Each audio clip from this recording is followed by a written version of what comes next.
This is Nick Redding, and you're listening to PreserveCast, a podcast with a worldwide listenership that explores the broad world of preservation from every angle, from drones to mudlarking and everything in between. Now, let's get preserving.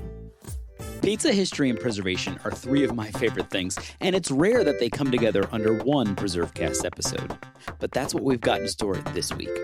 A topic and conversation made even sweeter by the fact that it's set in my hometown of Buffalo, New York, where pizza historian Alexander Hughes conducted much of his research. Get ready for a big bite of food history on this week's PreserveCast.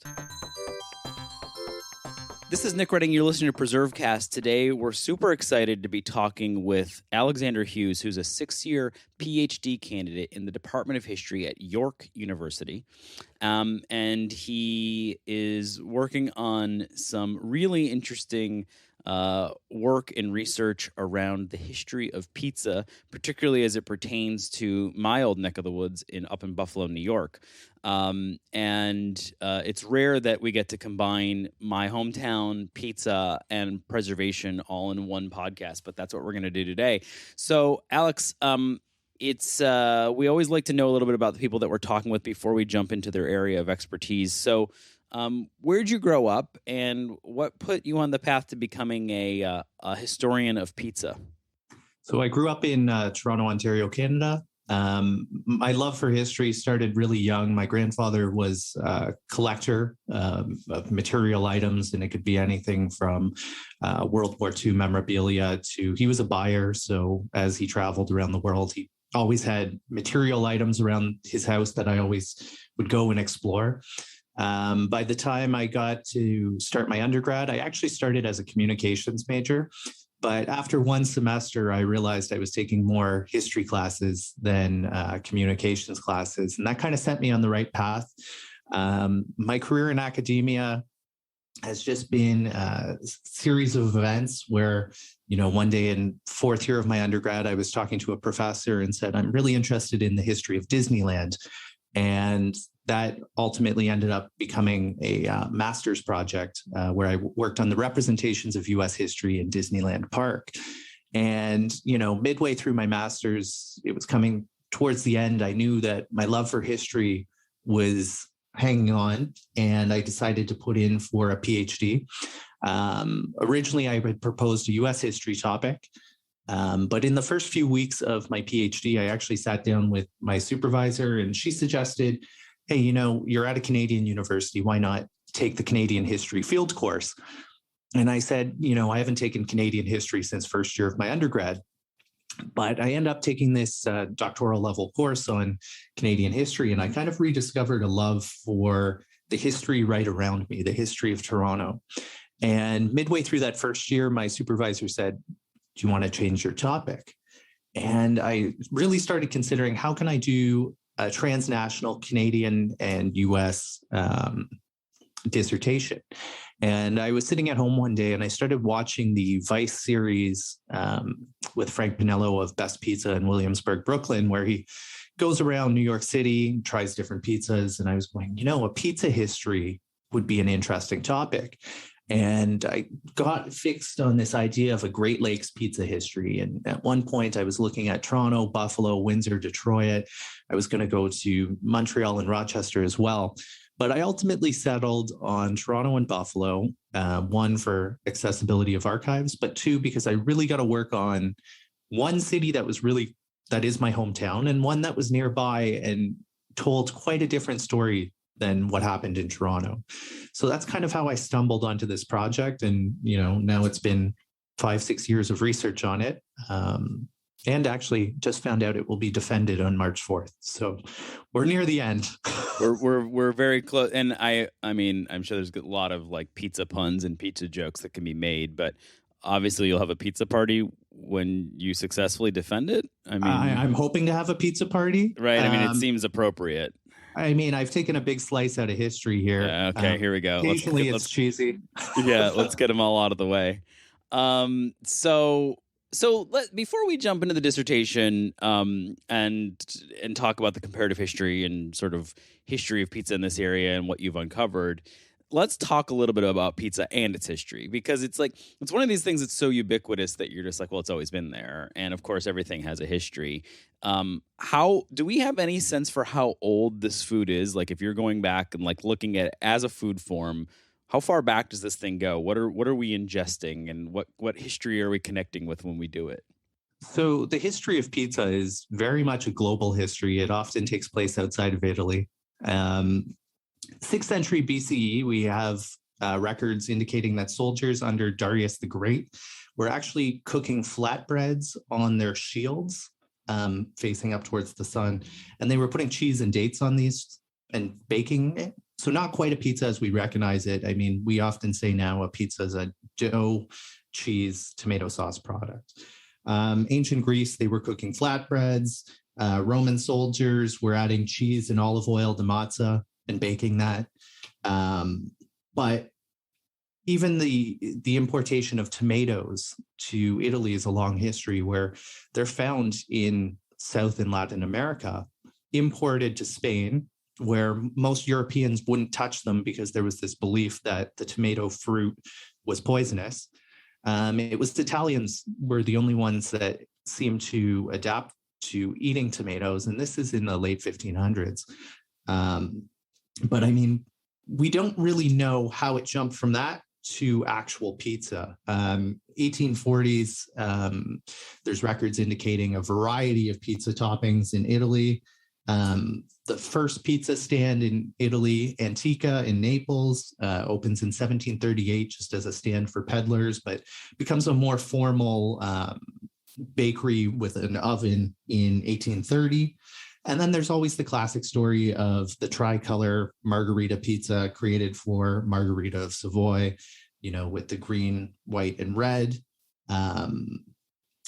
But no records actually from that era indicate that a pizza was even served to Margherita. But it was this one pizza maker, Raffaele Esposito, who went around telling this tale that ultimately became popular legend. But no newspapers or anything about that event actually indicate a pizza was consumed. And so then when does it jump to North America? When's the first time we see pizza as we would recognize it in North America? Is it in Canada or is it in the U.S.? So it comes to the U.S. first. It's coming with Italian immigrants who are mainly producing it within their own homes. But you have to remember, a lot of these immigrants were sojourning men on their own. And, when you have a bunch of men living in a communal living situation, and as I've looked, not many even had, proper ovens or anything to produce pizza, we can assume most of these guys weren't making pizza in their homes. But as more Italian immigrants come over in the late 1800s, we see a more formalized opening of pizzerias and bakeries, where Italians are coming over. They're evoking the concept of ethnic economy, opening businesses to serve their co-ethnic community and the demands of that community, so including the foodways. So Lombardi's is widely regarded as the first pizzeria to have opened. It opened in 1905 at 32.5 Spring Street in Manhattan. But there's some debate as to if Lombardi's was really the first, or was Lombardi trained at another bakery that wasn't properly registered. But about 1905, we do see that first pizzeria. And they're appearing in centers of Italian life, New York City, New Jersey, Chicago. I think Buffalo is about 1920, Montreal and Toronto. Toronto's first pizzeria is 1956. It's interesting. And, it's funny, I grew up in Buffalo, but my in-laws were in Western PA, and they talk about it in the 60s, 70s as oh, this was pizza, and it's remarkably different than what we would even consider pizza. And it was sort of we didn't really have Italians, so this is what we imagined pizza was. And it's interesting when you say 1920 in Buffalo, and even into the mid part of the stretching back into recent memory. Pizza, it wasn't always as ubiquitous as I guess it is today. I mean, now it's just it seems like probably you'd be hard pressed to find an American who hasn't either eaten it or hasn't seen it in its traditional form. But that wasn't always even the case, right? Like it's become much more ubiquitous. Yeah, like within the period of my study, 1950 to 1990, there's people that lived during that period where, pizza was a strange immigrant food in the 1950s that they necessarily wouldn't touch, right? But then you fast forward to the 1990s and it's available in almost every city and town, a few pizzerias per block even. And it's this gradual acceptance of Italian foodways that emerges. So it's a gradual acceptance of Italian food, and we can really point to two events that occur, one being Prohibition and the other being the Great Depression. So under Prohibition, when alcohol is banned federally in the United States, Italian restaurants still were operating and serving alcohol because there was this Italian culture of homemade wine, which was drawing non-Italians into these spaces where, they were potentially sampling homemade wine and Italian food. When it comes to the Great Depression, people are looking for cheaper eats. And, something like a pre-made pasta or a canned tomato sauce is that cheap eat, right? It's not hard to produce, it's filling and can feed an entire family. But when we look to Canada, that's also an interesting case where the first pizzas that Canadians consumed weren't made by Italians, but were made by Anglo-Canadians themselves, where they were seeing recipes in women's magazines and in cookbooks, and were producing pizzas themselves. Something like the Chef Boyardee pizza kit is the way many Canadians actually first sampled pizza before going to a pizzeria to find something of a better quality.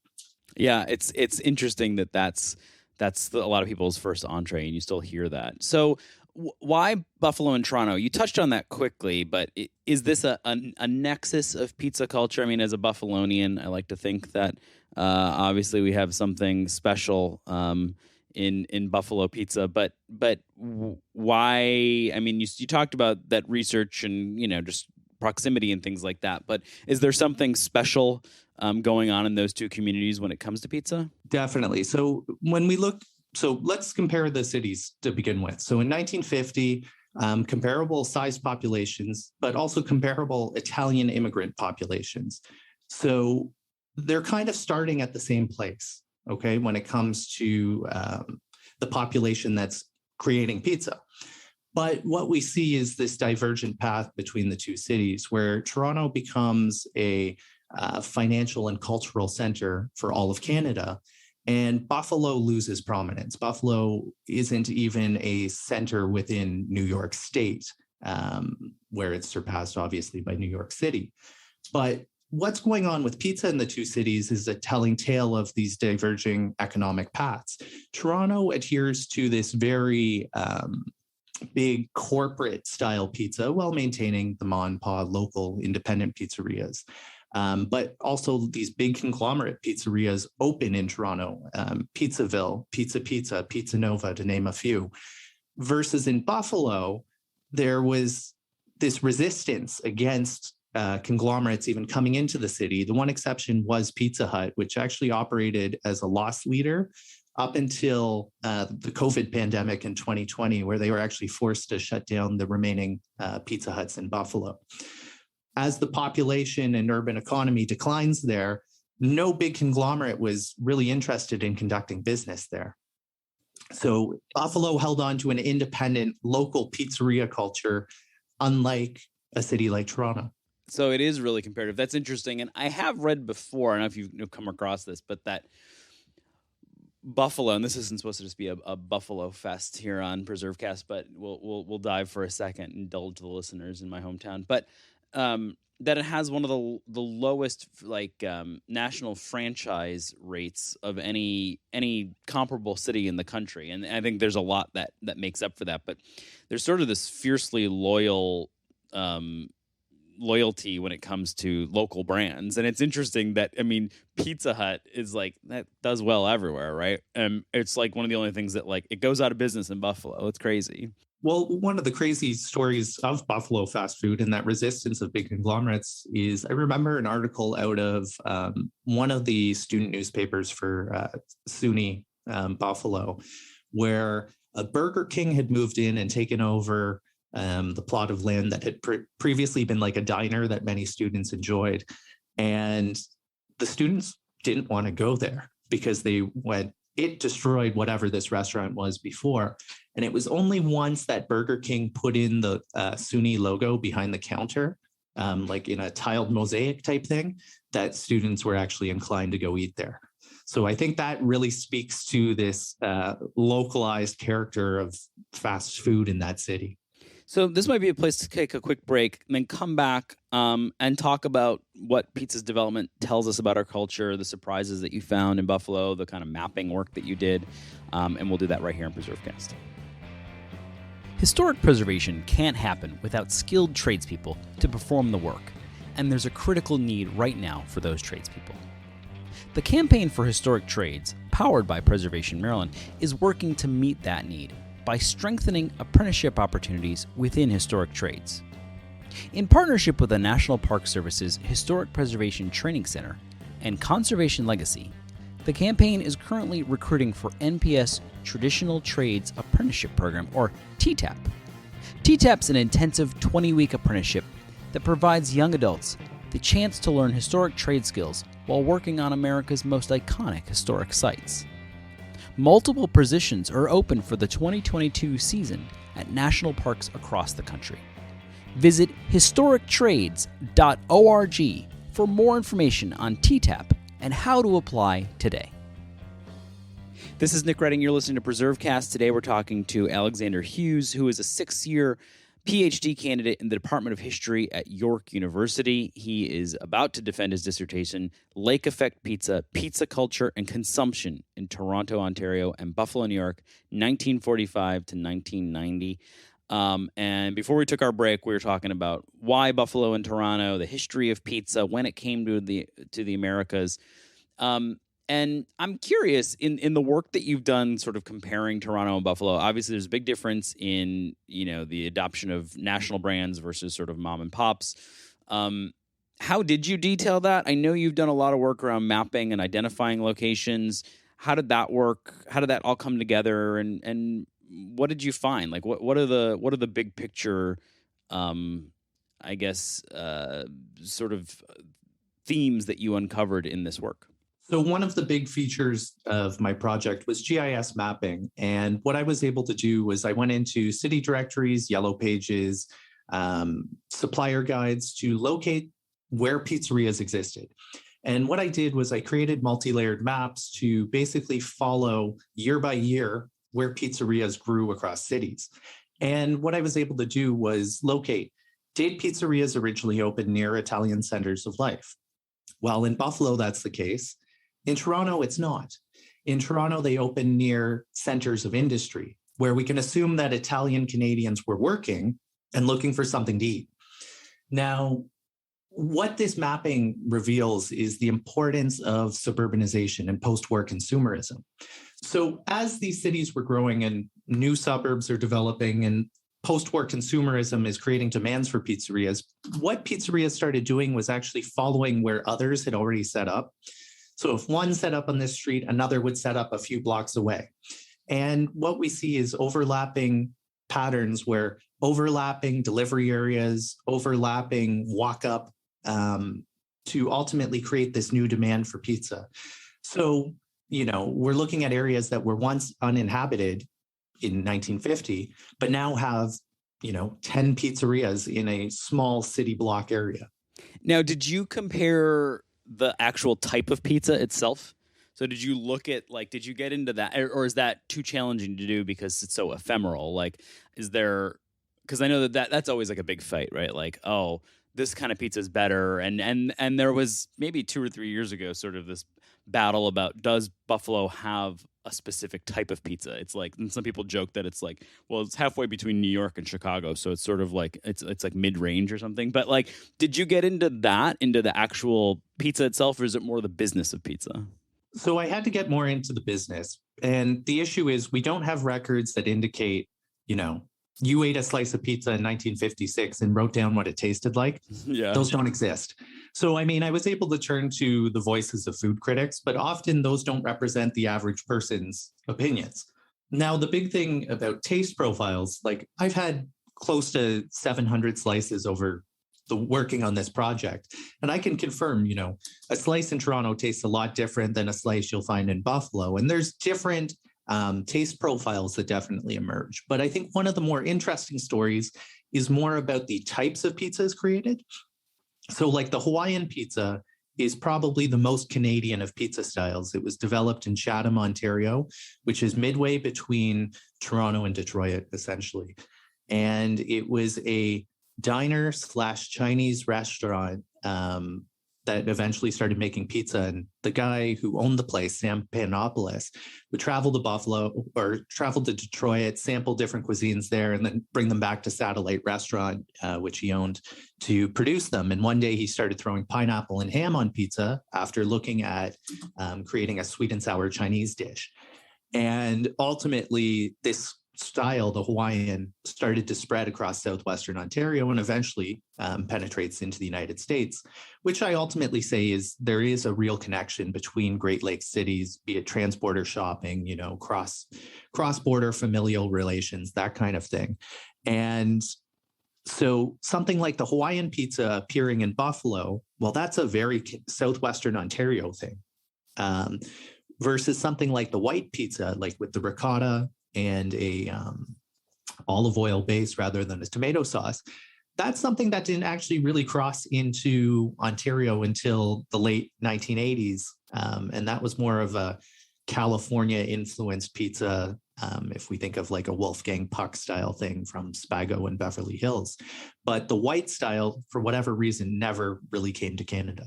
So depending on how you feel about Hawaiian pizza, either you have the Canadians to thank or the Canadians to blame. So, I you know what? I stand by it as the most patriotic Canadian dish we can eat.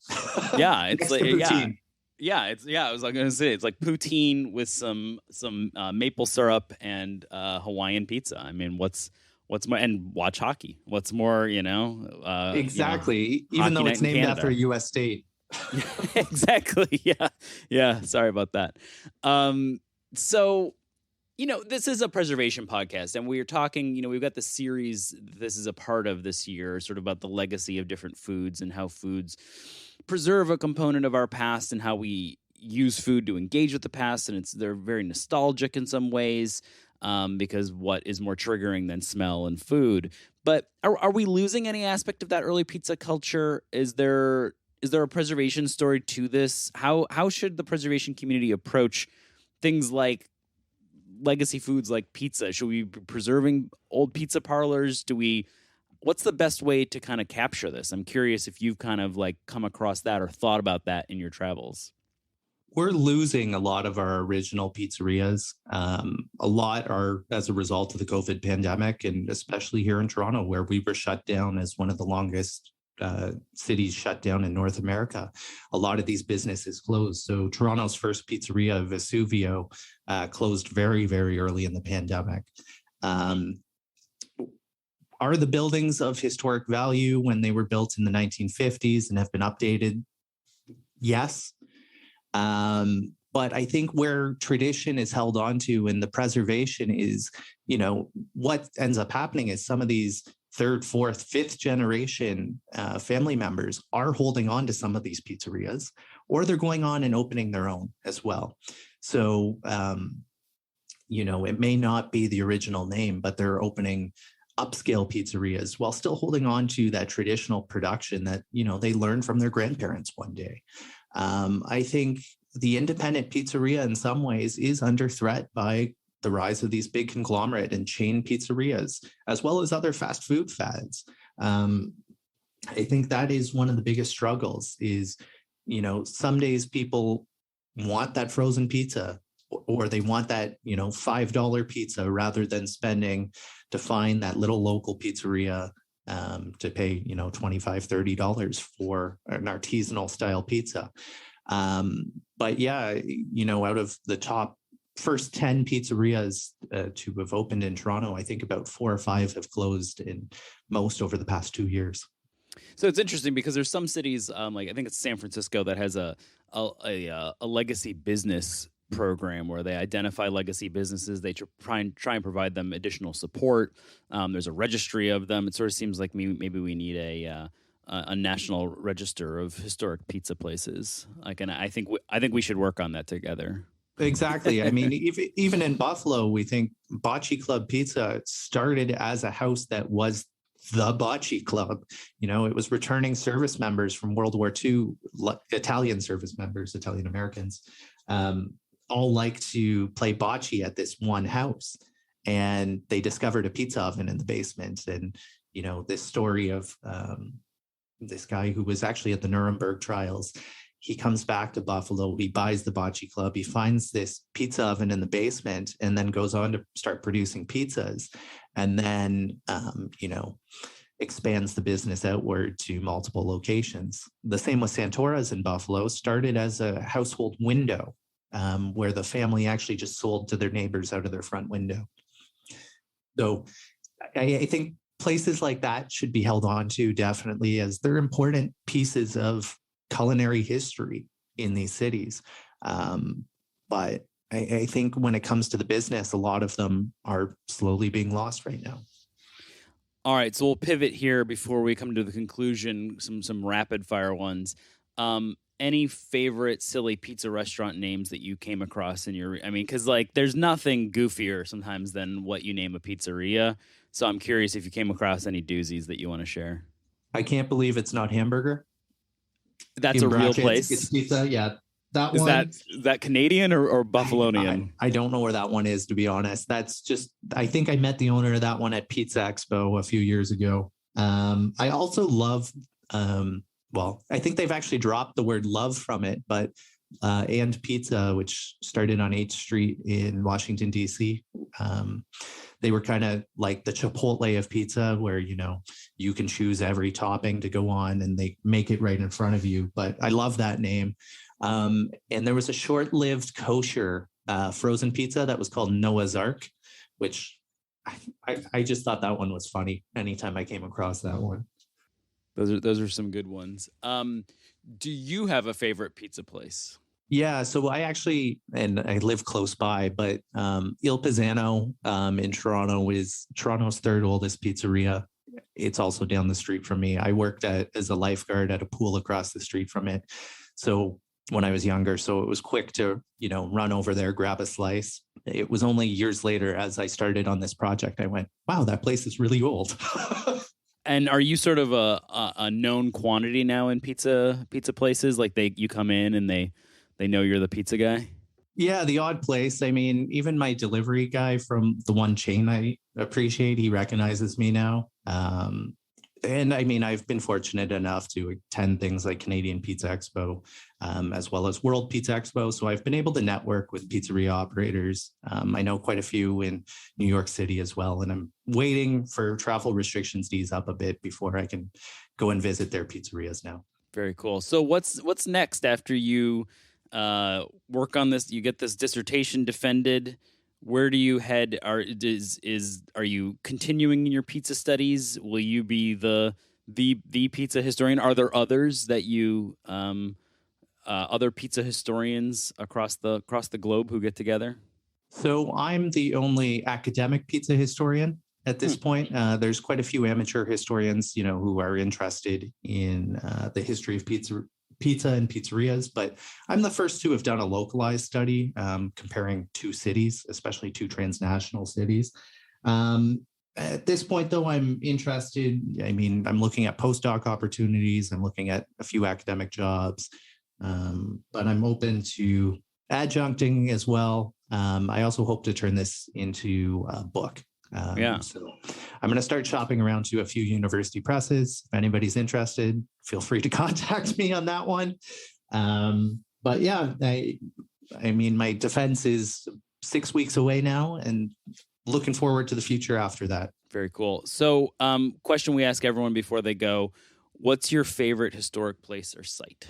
I'm going to go with the Toronto location. Okay. I'm going to go with Casa Loma, which is Toronto's castle. It was built between 1911 and 1914 at a cost of about $5 million back then. And the cool feature of Casa Loma is that it was this guy's private residence, and it had so many secret features to it, hidden tunnels. He had a full car garage, before cars were even very popular. He had an indoor pool, but he actually ran out of money while he was building it. So it's like 3/4 done. But then it has this cool history where after he has to move out because he ends up kind of foreclosing on the space. He only lived there about 10 years. It becomes a hotel for Americans to visit during Prohibition, and it was known for boozy parties. Sonar was secretly built in its stables during World War II. It just has this super deep history. And at the end of the day, it's a castle with turrets that you can climb and stuff. It's built in like a Gothic revival, semi-Spanish style. And what is it today? Today, it's a museum. Okay. It's gone through a few hands now. I believe it's now operated by a private organization. It was operated by the city at one point. It's very popular for weddings and movie filming as well. So I think X-Men was filmed there, one of the X-Men films. The film Chicago was also done there as well. But it's also a regimental museum. It's a museum of the history of girl guiding in Canada. Oh, okay. Because the guy who built it, Sir Henry Pellet, his wife was like the patroness of girl guiding. So it has these wings to it, but also the living corridors you can explore. It has a secret tunnel to take you out to the stables. It's an obscure site because, nobody expects a castle in the middle of Toronto, but it's a gorgeous property and it's been very well maintained. Well, it's a good answer and one I'm not familiar with. So this has been a really fun conversation, made me hungry, excited to think about pizza and dig a little deeper next time we place an order, and looking forward to picking up your book once it's out. Maybe once it's published, we can have you back. Thank you for having me, and I hope you can pick that book up someday. Thanks for listening to PreserveCast. To dig deeper into this episode's story, head over to PreserveCast.org for show notes and our collection of previous episodes. Don't forget to engage with this podcast by subscribing, commenting, and leaving a review.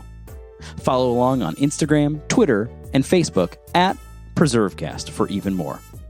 PreserveCast is currently recorded in Walkersville, Maryland, and sponsored by the 1772 Foundation, and powered by Preservation Maryland. Thanks for listening, and keep on preserving.